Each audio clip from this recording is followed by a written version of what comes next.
the operations of the city of Nairobi will be very painful to the people of Nairobi. And that is why I think it became inevitable for the president to engage in consultations and dialogue within the party framework. If you look at it, it's being done within the party framework from what Honorable Alice is talking about. You've seen the ODM affiliated MCAs consulting with their party leader, UDA affiliated at MCAs Statehouse. Consulting with their party leader. Yes, they can consult at Statehouse. We didn't go to Statehouse by the way. I'm talking about the MCAs. UDA. Yeah, because the party leader of UDA resides at Statehouse. That's a fact. And dialogue in terms of addressing issues, but not barring the challenges, because you can't wish away the MCAs, because they are representatives of the people, and their job is to oversight the governor at the county. And from the details, little details that we are getting, is that the concerns of the MCAs have not been swept under the carpet. They've actually been addressed by the party leaders, and timelines given for that to change. And for me, I think Nairobi should be an extraordinary county. In terms of management, top-notch management. It should be the best destination in the world. It has that opportunity.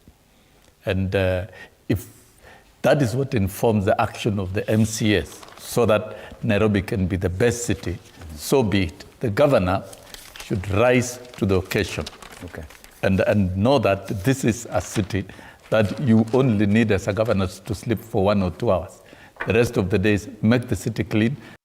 Wilson Sossion has emerged as one of the firm voices commenting on the growing political storm in Nairobi.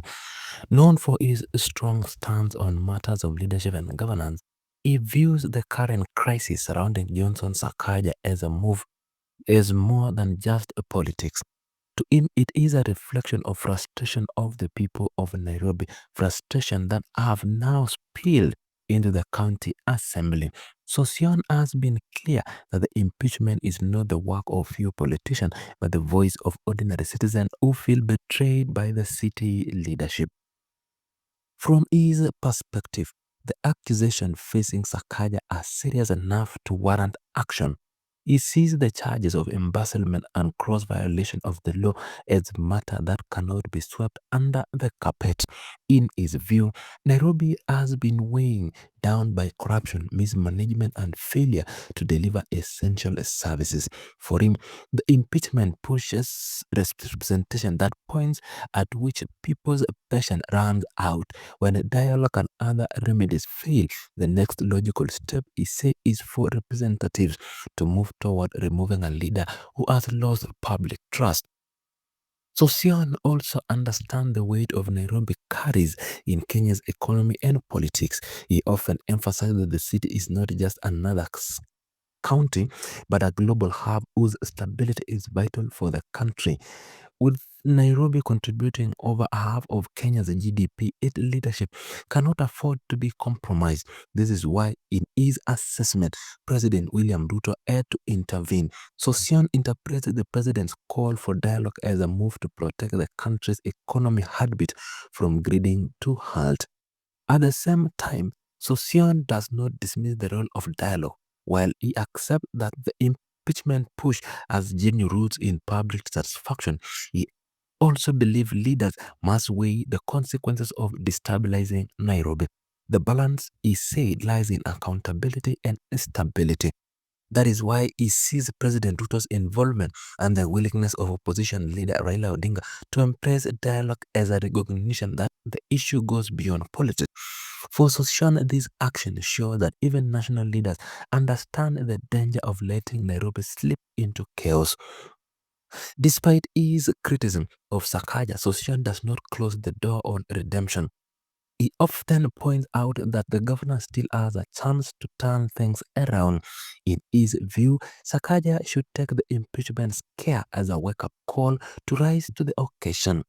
Nairobi, he insists, deserves leadership that reflects its status as an international destination. By cleaning up his administration, addressing corruption claims, and focusing on service delivery, Sakaja can still rewrite his legacy. Issues that have, and I think it has reached a time that these issues being raised by the MCAs across the country should be publicly shared and shared properly. Because I believe even impeachment goes through a process of public participation. So it's not actually the MCAs impeaching, it is the people impeaching on very serious grounds of gross violation of the law, the Constitution, and maybe embezzlement of public funds. Fred, let us call a spade a spade. If you are elected to a public office, you cannot create what you call private offices. In ordinary, standard ethical practices, this business of private offices should be just for private business, and if you are a businessman, and I don't think even people in elective position, we should be talking about them doing business. And this is where the conflict of interest bill comes in. We are talking about leadership. Once you are elected to leadership, like I lie here, your business is Kileleshwa Award 24/7. You don't have any other business. And you cannot go to your private office. You cease being private. You become public property.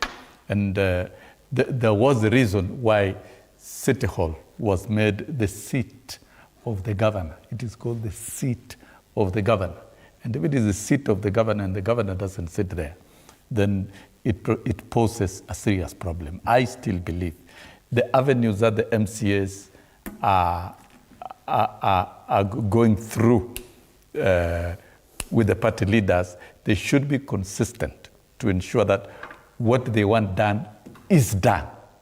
And if it reaches a point where they cannot agree, you see, by the time adults who are elected, who are leaders, conceive an impeachment, it means other avenues of resolving such leadership problems have failed. And you've heard the party leaders have been very candid. The party leaders have not gone against the churches and the concerns of the people. They have not. And them is trying to find a way of resolving. But if not resolved, I don't think the party leaders will stand on